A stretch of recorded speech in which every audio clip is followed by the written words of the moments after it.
Hello and welcome back to another episode of my MotoGP 20 career mode, here for our third season in the MotoGP class. And this episode we're here for round 6 of the season at Mugello, but of course we need to advance to that point first, so there is just 1 week between now and then, taking us up to week 22 of the year. So taking another little hit on the finances there, we had to pay a bit of money. 137,122 is now what we've got left, so we are getting pretty close to that zero, but we are still in a better position than we were at this point in the last episode, because obviously Johnny Stewart got us a victory in the Moto3 race. So for this weekend, I'm really hoping that he can do the same thing, try and get us another victory.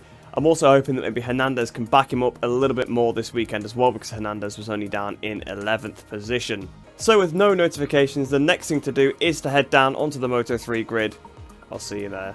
So then down here on the grid for the Moto3 race, we've got Manuel Hernandez in 11th place and Johnny Stewart in 7th position. So that's pretty much the usual qualifying positions for them both, actually. Manuel's usually just outside the top 10 and Stewart's just inside at 7th or 8th place, and Hernandez is usually 11th or 12th on the grid. That's nothing to worry about because of course Stewart actually won from 8th place on the grid in the previous race, so we'll get this one started. Hopefully he can get off to another rocket start and try and get up into those top 5 positions. So then swapping from Hernandez to Stewart here, waiting for the lights to go out here for the Italian Grand Prix. Lights out and away we go. Stewart's got off to a pretty mediocre start, in fact a pretty bad one, because he's dropped down to 8th place already, and this is not where you want to get a bad start. It's a pretty long run down towards the first corner. He's already behind his teammate, so he's already been overtaken by Hernandez. Hernandez is now up into 10th place, and down into 11th or maybe even 12th place is Stewart, but Hernandez kind of muscling his way up the inside, he's up into 9th, so he's actually had a pretty good start for once, compared to the last couple of races where he's really been struggling off the start. He's up into 7th place. You've got Jaume Masia up the inside and Pedro Acosta as well, side by side with both the Red Bull KTM IO bikes. He's got past them both. Alcoba, obviously last weekend's 2nd place finisher, on his left hand side as they go down towards, I think it's turn 4 it is. So they tip it in. Alcoba's on the inside, but around the outside goes Hernandez. He couldn't quite pull that one off, but now he's got the inside through Borgo San Lorenzo. Is he going to have it as they go down the hill towards Casanova? Has he got it? He's up into 6th place, so yes, I think he has. So Hernandez actually carrying the weight of the team this week, because he's up into the top 6, not quite the top 5, but hopefully he can try and catch us the rider in front of him, who is, I think it's Sergio Garcia just in front of him, of course, crashed out of the French Grand Prix, so hopefully Hernandez can catch and pass him and get up into the top 5. Stewart, meanwhile, is down in 14th place. He's really been muscled out. He's going around the outside of Jaume Masia now. So Masia has also had a really bad start, because I'm sure he was about 5th place on the grid. So Masia's gone absolutely backwards off the start. Up the inside goes Stewart. Off Masia, though, Ricardo Rossi and Xavi Artigas going around the outside. But I think he might have all of them there with that inside line. Still side by side with the 2 KTMs, though. Is he going to be able to keep in front as they go through the Biondetti chicane? This is probably not the best line for him to be on, and he's still down in 14th place. If we cut back to Hernandez, he's still sat in 6th place, as I think it's Acosta try to get past Alcoba into the final corner there, so there's a little bit of a gap behind him, so hopefully he can just try and keep ahead of those guys behind. Stewart now down in 15th place, so I don't know what's happened to Stewart in this one, but compared to the last race, it's absolutely no way. He was leading the last race at the end of the 3rd lap, and here he is at the start of the 2nd one, down in 15th here at Mugello. So then, about 3/4 of the way around the penultimate lap now, yes, literally nothing has happened. They're still sat in the exact same positions that they were at the start of the 2nd one. Mino has now caught up to the back of Manuel Hernandez, so Hernandez has kind of dropped off the back of Garcia in front of him, so that top 5 is definitely out of reach now, but Mino is on the attack, and I think he's probably going to be able to get past Hernandez very, very shortly, because he's come from fairly far back on this lap and caught up to him as they go into Buccini. If we just quickly check where Stewart is still sat in 15th place, so no changes for either rider, but I think there's going to be one, because you can see Hernandez is struggling with the tyre temperatures as they come towards the line. Then Mino in the slipstream as they're about to start the final lap of the race, and Tatsuki Suzuki still leads of Darren Binder, Lorenzo Fallon, Joe McPhee, Sergio Garcia, Manuel Hernandez, and then it's Mino. Mino's looking for the pass as they go down towards the first corner. There he goes. Mino pulls out, well, he didn't even get into the slipstream, he just drove past Hernandez like he was standing still, so Mino moves up into 6th place. Hernandez drops down into 7th, but I'm hoping he should be able to hang on to this, because it's a fairly big gap behind him. But Stewart actually has moved up into 14th now. He's going side by side with Xavi Artigas, and he's got past up into P14 then, so Stewart has finally made up a position, but really, really disappointing performance from him, because he started 7th, he's down in 14th, and he won the last race. So then as they come out of Fucini for the final time, I think Hernandez is just going to hang on in front of Pedro Acosta, but Acosta is very, very close. I don't think he's going to quite be able to slipstream up towards the line, but it's going to be extremely, extremely close. So Hernandez comes home in 7th place then, and we swap back to Stewart. He comes home in 14th. So then, in the end, Tatsuki Suzuki wins 3/10 ahead of Darren Binder in 2nd, 6/10 ahead of his teammate Lorenzo Fallon in 3rd, and John McPhee in 4th place, a couple of seconds behind him. Like we said before, of course, Manuel Hernandez came home in 7th place, which is not a bad performance for Hernandez. It's probably one of his better races this season. And Johnny Stewart down in 14th place, so pretty disappointing, to be honest, considering where he started and obviously his performance as of late. But I suppose everyone's going to have a bit of an off weekend every so often. But looking how that's affected the Riders' Championship, neither of my riders have actually moved any places. So Stewart still sat in 6th place, Hernandez still sat in 9th. I was actually expecting Hernandez to be overtaken by Fallon, but I'm guessing Fallon is very close to him now. Yes, only 2 points between Hernandez and Fallon. Stewart is 6 points ahead of Sergio Garcia, so pretty close there. Of course, Garcia crashed out of the previous race, so that would be why the gap was quite big before, but he's brought it down quite a bit there. So hopefully Stewart could try and hang on to this 6th place. He's not too far behind Yama Masia in front as well, only 12 points in it. And of course, 44 points off the championship lead is not a ridiculous margin, but after another good race for Darren Binder, he extends his lead at the front. And of course, Johnny Stewart down in 14th, he extended quite a bit over him. So unfortunately, we moved down to 3rd place in the Teams Championship, but there's nothing to really worry about. There can be big swings in the Teams Championship because you can see how far 658 are actually in front of us from when they were actually in 4th place before that. And we actually extend our lead over Indonesian Gresini Moto 3 as well, so it's not the end of the world. Not the best weekend, of course, for us. None of the riders getting in the top 5, but Hernandez bringing home the 7th place. A little bit disappointing, of course, for Stewart down in 14th, but they did both still bring points back, and that's always going to help us in the Teams Championship. So after a bit of a tough race for the Moto 3 riders then, let's head into the Moto 2 race. With all the long straights at this track, I am not expecting anything special. I think they are going to be absolutely destroyed because that seems to be where they're losing out on the straights. So then, down here on the Moto 2 grid, and Daisy Jackson is in 17th place, Tomatsu Akagi in 10th position, so a little bit worse than he has been in the last couple of races, but still in the top 10, so pretty good starting position. But like I just said before, transitioning to here, I'm not expecting anything special because they are just going to get absolutely demolished on all these straights. So let's get this race started. I pray that they bring home some points, but I doubt it. Swap into Tomatsu Akagi then, waiting for the lights to go out. Lights out and away we go. That was a very, very quick start there. Not too bad of a start from Akagi off the line. Not as bad as obviously we saw for Johnny Stewart before. And he actually still is kind of pulling alongside Augusto Fernandez as they go down towards the first corner, getting a little bit slipstream off him. You can see Ralph Fernandez sort of in 3rd place. Then there's a big crash in the background. And no, Akagi! Akagi's been caught up in it. It's a massive accident. Half the riders down. Akagi's got light damage down in 28th place now then. So we're going to have to swap to Daisy Jackson. And Jackson was involved as well. Oh no, are you serious? Both riders take it down at the first corner.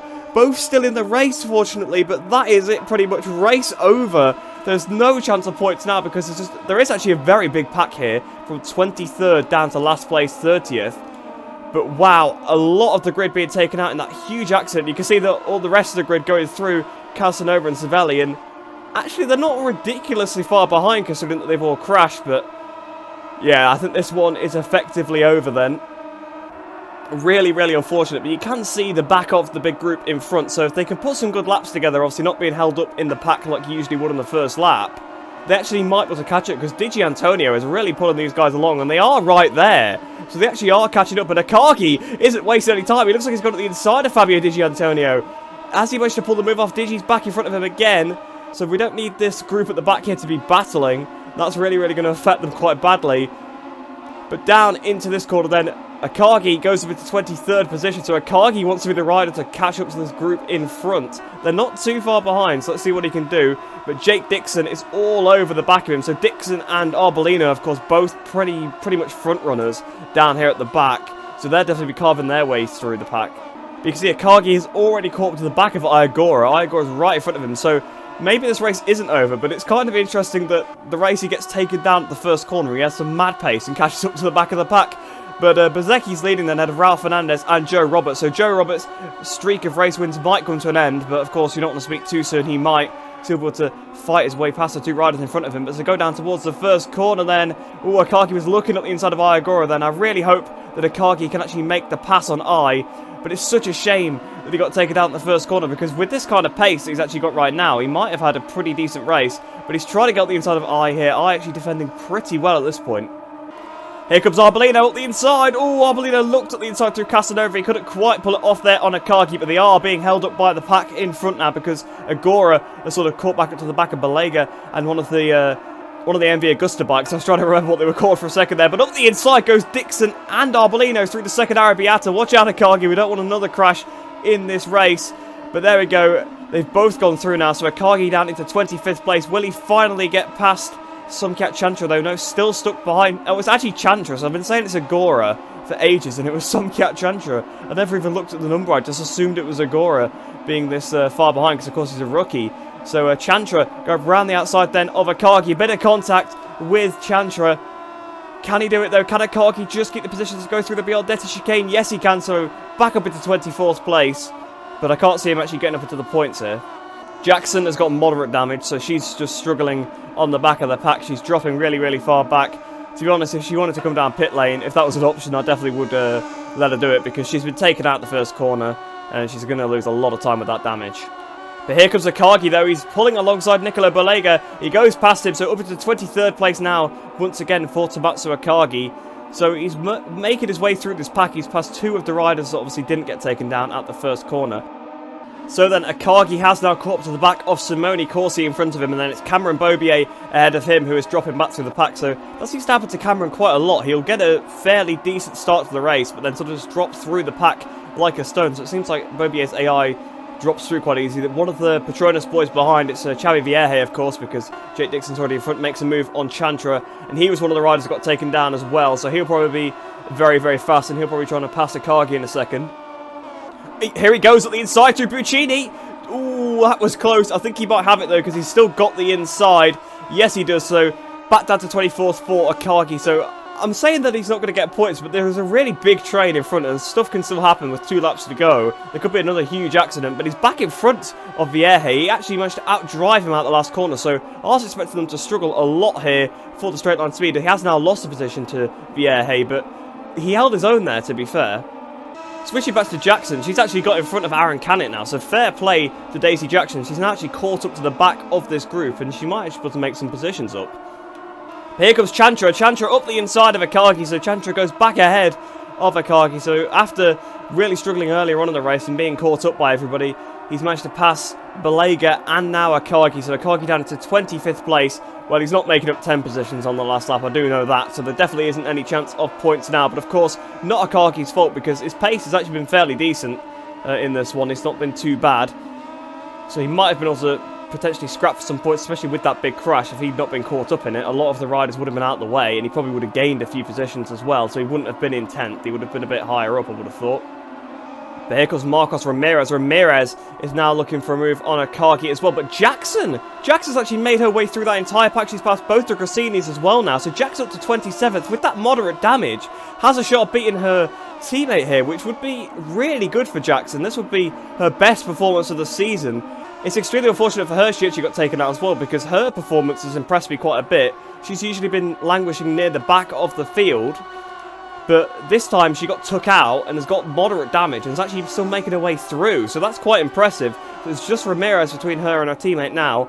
And her championship rival Fernandez is actually leading the race, I just saw on the timing tower there. So unfortunately for Jackson, I think after this race she's going to be bottom of the table, because the only other rider to not score points below her is currently leading. But we've got both the biker racing bikes, both the American racing bikes, all in a little group here, because Cameron Bobier is in front of Akagi, then it's Ramirez who's trying to pass Akagi, and then right behind him is Daisy Jackson. There goes Ramirez round the outside, tries to go on the outside of Bobier as well. So Ramirez trying to make the double pass work, and I think he might have done it on the exit there. That would be a pretty good move. I think he actually has got in front of Cameron Bobier. Yes, he has. And Akagi now is looking up the inside of Bobier as well, through Casanova. And here comes Jackson. Jackson's actually looking at the inside of Akagi as well. So both the biker racing bikes right line astern here on the final lap of the race. And Jackson, this has got to be one of her better performances this season, closing up to her teammate. I don't think she's actually beaten Akagi. A little bit of contact between them. Round the outside goes Daisy Jackson. That's more like the Moto3 Daisy Jackson that we saw before. Side by side as they go down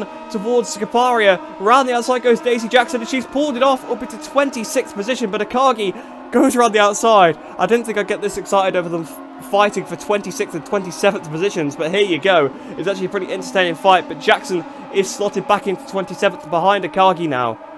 Through the Biondetti chicane, then she tries to get the good exit, going to try and get into slipstream, of course. Akagi ahead is going to try and get in the slipstream of Cameron Bobier as they go down towards the final corner. Ralph Fernandez sets the new fastest lap, so I'm guessing he's where he won the race. As they go through the final corner then, Jackson tries to go around the outside through Buccini, up towards the line. Which one of them is going to get the 26th position? I think it's going to be Akagi, but it's very, very close. So fair play to Jackson there, really ran him close. So in what was a pretty crazy race there, Ralph Fernandez comes home victorious. To be fair, he won that one on merit because he started at the front and he was making his pass into the first corner before that big crash happened, and that happened behind him. So you can't say he was awarded that one. Same with Bezzecchi, Robertson, Fernandez, Navarro, for example. They were all near the front anyway. But Bo Benschneider's managed to get his way up into 6th place, which is quite interesting. Arbolino finished 8th. Wow, that is impressive, because Arbolino was one of the riders taken down at that first corner, and he came home and finished 8th. Wow, that is good. That is a good ride from Tony Arbolino. Happy Siren ends up in 9th place, and with Barry Bottas in 10th, so a really good performance from both the NTS bikes, but I suppose that was assisted by the big crashes. And of course, we got 26th and 27th, but not much you can really do about it. They got taken out the first corner and got really bad damage.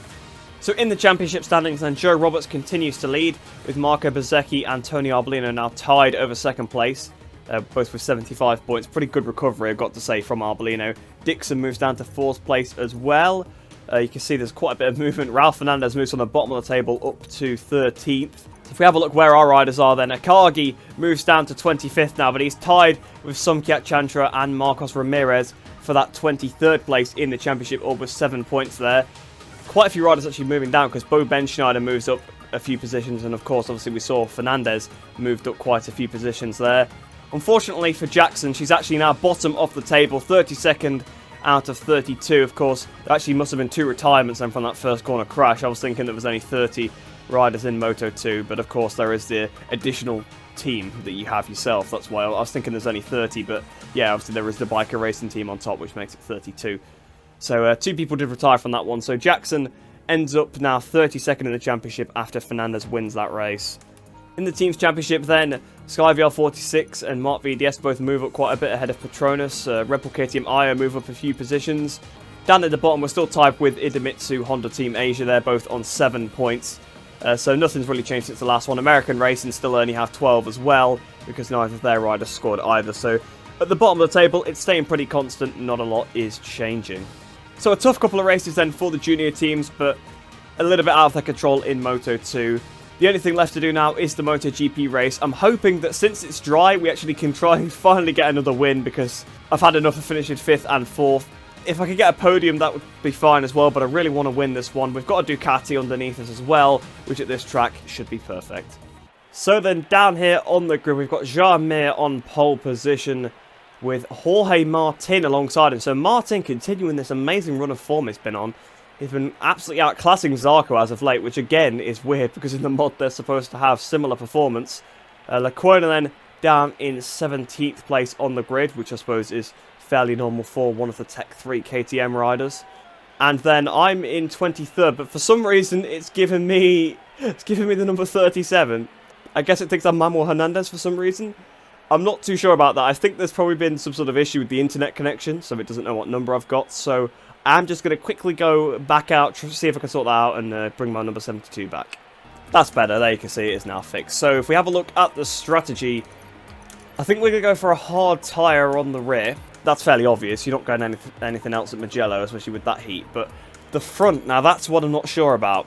The temperature is extremely high, and I think the medium front actually might be the better choice than the soft front. I never really go anything other than the soft front, as you guys know, but at Mugello, the tyre temperatures do get very, very high, and the front tyre can overheat as well. But I really just don't want the situation that I've had in the last few races where I've got no temperature in the front tyre and too much in the rear. But I think the medium tyre is just the one I've got to go with. I don't think I can really go with anything else. So the opening couple of laps, it might actually be a little bit tricky, but I'm hoping that as the race goes on, the front tyre should heat up and it should be pretty good.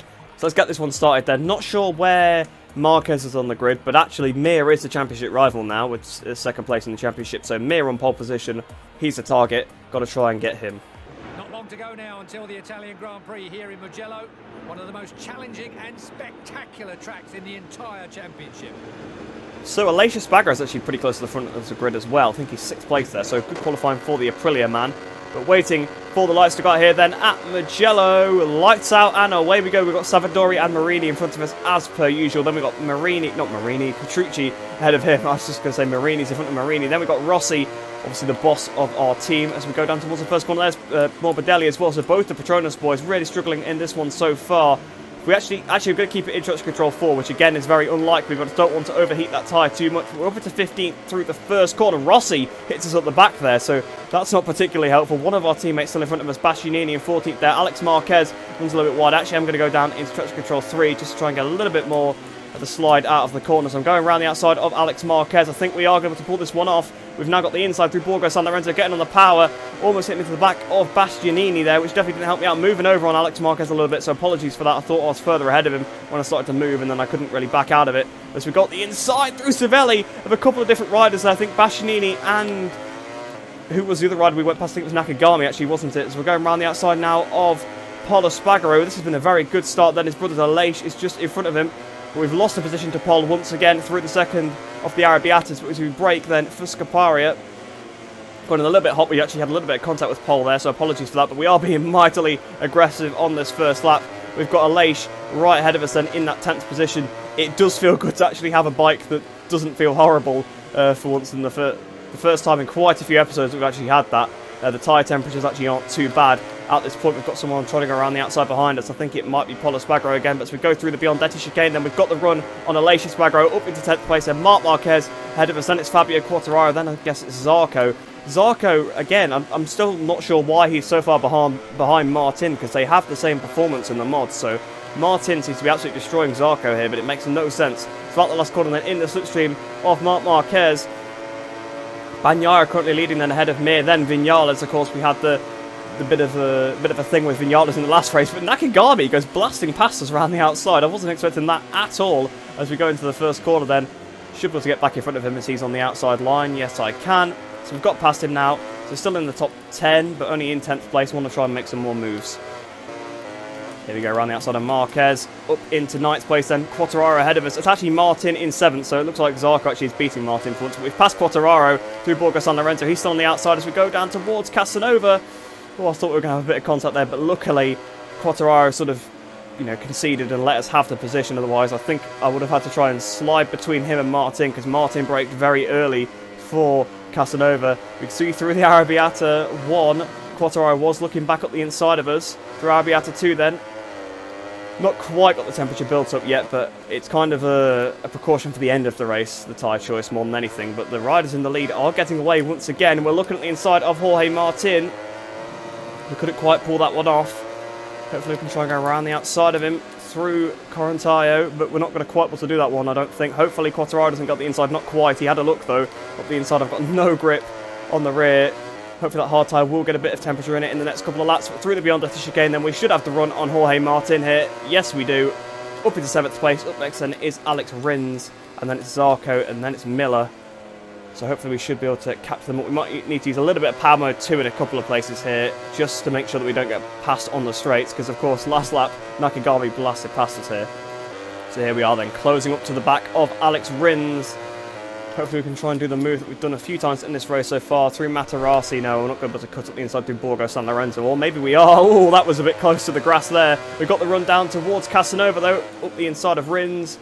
That should be done there. So Zarco then up next, then it's Miller, and there's a bit of a gap to the front 3. So hopefully I can try and pass Zarco towards the end of this lap, then pass Miller at the start of the next one, and start to hunt them down, still with plenty of time to go. So through the Biondetti, once again we're going to do what we did to Martin, but to Zarco this time. I know we've gone onto the green a little bit, so I'm not going to make the pass down towards Puccini. I'm just going to sit in behind him, because we would have gained the time by going on the green. I kind of messed up the line a little bit. I was expecting him to be a little bit different, but we're on the inside of Zarco then. Are we going to pass him out of this last corner? Not quite, but we've got the slipstream on Johan Zarco here, up towards the line. We should be able to blast past him. Bagnaia is still leading the race then. What's my time going to be on this lap? 46.5, fastest lap of the race, but we picked up a little bit of damage there. Minor contact with Johan Zarco. It was so minor. We really shouldn't have picked up damage from that, I don't think. But that is quite weird. That actually might affect us quite badly. I was just looking at my time and kind of drifted into Zarco's line. Hopefully this damage isn't too bad. It doesn't feel too bad. It feels fine. So we should be able to carry on like nothing happened. But we've got Miller then a little bit up the road. We might be able to pass him actually down towards Casanova, and then we can start to try and bridge that gap to the 3 in the lead. So through Borgo San Lorenzo, actually we passed him even earlier than I expected because he took such a weird line out of Materassi into Borgo San Lorenzo. It's totally on the wrong line and he lost a load of time. So now Viñales is the next target. Hopefully we don't have contact with him this time. So Bagnaia does a 46.2. I do a 45.4. So considerably quicker than the race leader. So we are on a charge. We are on our way to the lead group. So we have now caught up to the back of Maverick Viñales there. Bit of a screen freeze there, which is quite odd. That doesn't happen too often on this game. So hopefully we should be able to get him out of Borgo San Lorenzo, almost to the side of Viñales. Don't want to have more contact with the guy. Of course, in the last episode we had contact twice. And another screen freeze, so I'm not sure what's going on here. And we've now got more damage, so we have had more contact with Viñales. Unbelievable, but this time it was caused by a screen freeze on the game and not by Viñales himself. We're closing right to the back of him. We're looking around the outside through the second Arrabbiata up into third place, and now Jarmir just ahead of us. And then it's Pecco Bagnaia, built the road actually, so we need to try and pass Mir as soon as possible. Another screen freeze, so what is going on here? Very, very strange. So then hopefully that issue with the screen freezes is sorted now. I did just have to quickly stop the recording and start a new one just in case. So as we go through Buccini then, we've got Jarmir right ahead of us. And if we can pass him shortly, we've got about half the race to catch up to Pecco Bagnaia. And he's got, what, probably about 2-3 seconds over the rest of the pack, which is another 45.8, which is what we did on the previous lap. I think Viñales is going to come blasting past me in a second because he was extremely close to me. So why these AI have all got such good straight line speed, I have no idea. As perhaps this bike isn't maxed out after all, like I kind of thought it was, but it must mean that Ducati is a fantastic package of stock because it feels really, really good. So as we go through Poggio Secco, then the rear is stepping out a little bit.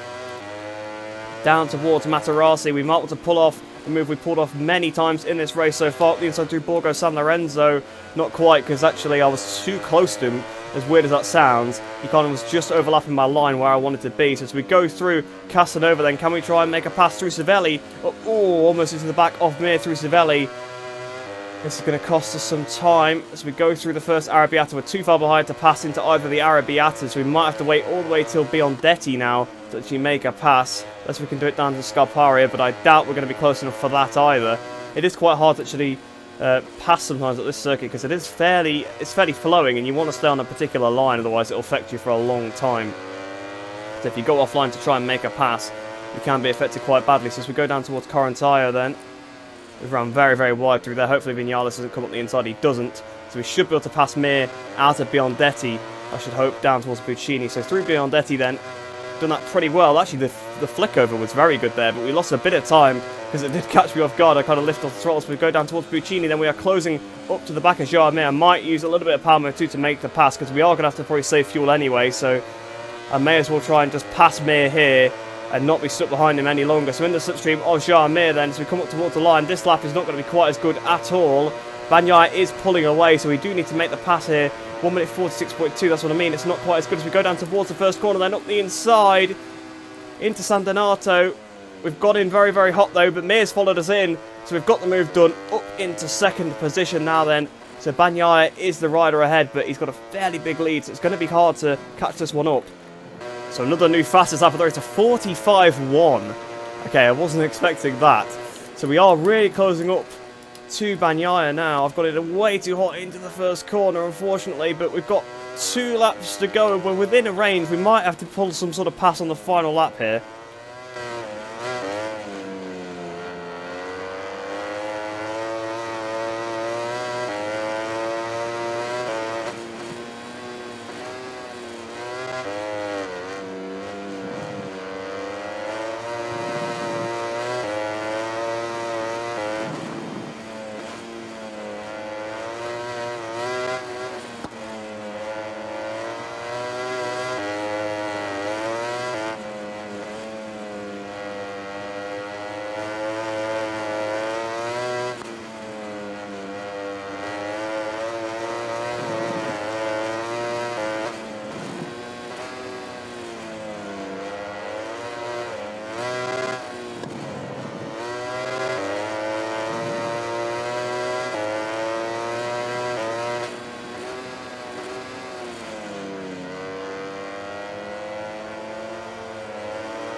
We've actually caught him a little bit sooner than I expected. We might want to capitalise out of Biondetti here, losing the rear on the curb with 4 tenths behind as we go down towards Buccini, about to start the final lap of the race. It's going to be a showdown here between the Lenovo and the Sky VR46 Ducatis, obviously the factory GP21 versus the Desmodici GP19, obviously, that we're on. As we come up towards the line and trying to get a bit of slipstream from Bagnaia, we've got 1.6 laps of fuel left, so we might want to use a little bit of power mode too, if applicable. 45 another new fastest lap of the race. I suppose it's because the fuel is coming down so much as we brake for the first corner. The rear was hop skipping and jumping in there. We've got to make a pass on Francesco Bagnaia on this last lap if we want to win this Italian Grand Prix, steal the victory from him at home. Obviously for the manufacturer's home Grand Prix as well, that would be fantastic. Keep the Ducati win streak going as well. Only one race that Ducati haven't won this season.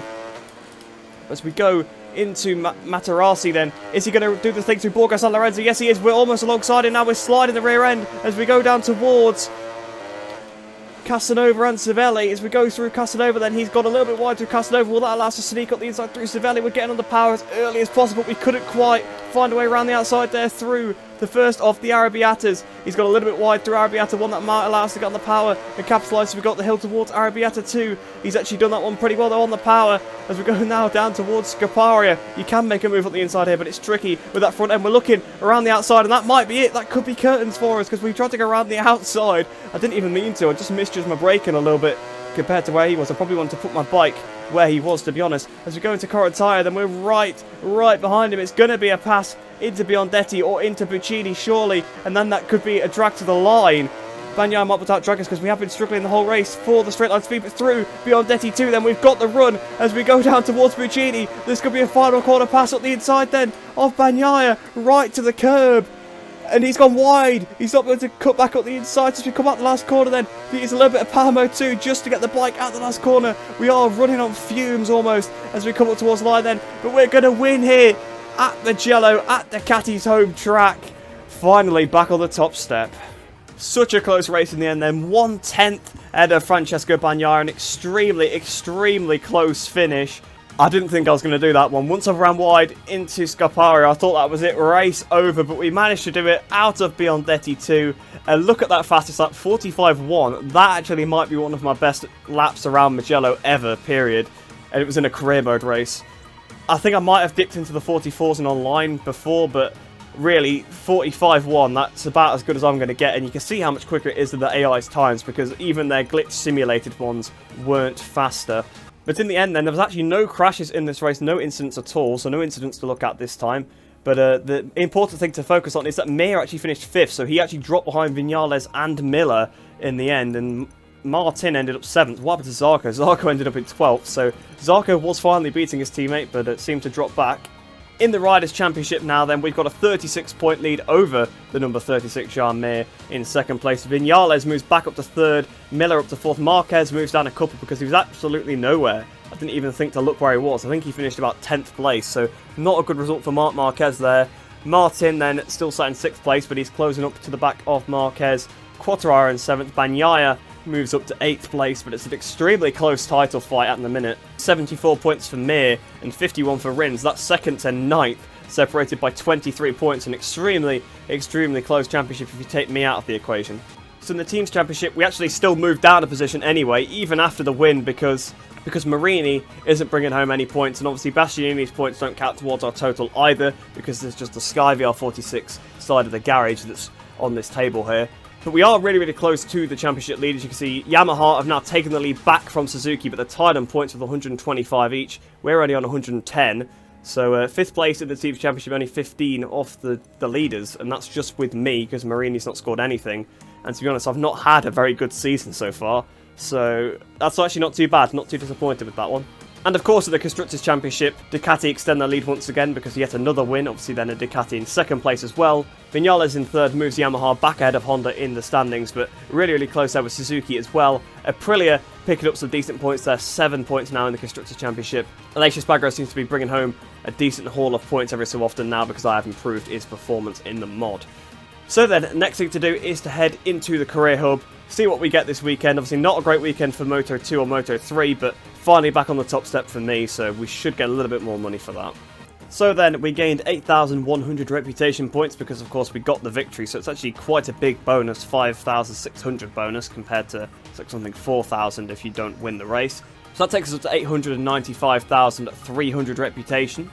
And on the credits, of course, none of the junior teams brought anything home, so it's just me gaining 56,250, which takes up to 193,372.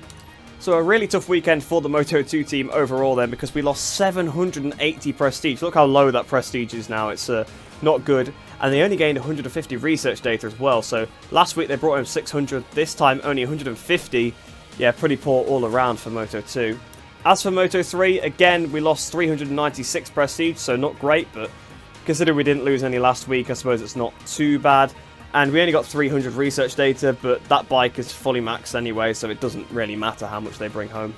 So I think we did just have to pay some staff, because we're now down to 116,682. But that's not too bad. We're actually kind of just keeping above that 100,000 threshold. We seem to be bringing home enough cash to just kind of stay on top of it. But since I stopped spending on team upgrades, it's not been quite so bad. But speaking of team upgrades, the Moto2 Junior Team engine upgrade is finally complete, and also their team development stuff for their riders as well. And there is actually enough to upgrade the engine braking and the anti-wheelie system as well. So I'll go for this anti-wheelie system. It's 1,047 research data is what we've got. We need 920 for it, so I will stick on that upgrade. So it'll take 4 weeks for that anti-wheelie upgrade to come in. That pretty much brings this episode to a close. It wasn't the best for the junior teams, of course. Moto3, Hernandez, race wasn't too bad. He got 7th place, which, you know, is not in the objectives, but not too bad of a race for Hernandez. And Stewart was absolutely nowhere. Not sure what happened to him after winning the last race, but he was absolutely nowhere, so I'm just hoping that he'll be better for the next one. And for Moto2, there wasn't much they could do. They both got took out at the first corner. It was some of the riders' mistakes, so that kind of ruined their races. They didn't actually have too bad pace overall, but they probably wouldn't have gotten the points regardless. But of course they did pick up damage and they lost a lot of time at the first corner, so you can't be too sure on that, but it wasn't really their fault they didn't do too well. And in MotoGP, finally back on the top step, so that was fun. It was a good race with Bagnaia at the end there, because I thought I wasn't going to actually catch him because I lost too much time behind Mir and Viñales, to be honest, and he got away a little bit. Lots of screen freezes as well. I actually had to restart the recording for like a 3rd time, so yeah, the game wasn't running too well, unfortunately, but the last few laps it managed to just stay okay, which was good, because obviously that was when all the battling was happening. But I hope you guys have enjoyed that one. Hope you enjoyed the rest of your day. Hope you're all staying safe, and I shall see you in the next one.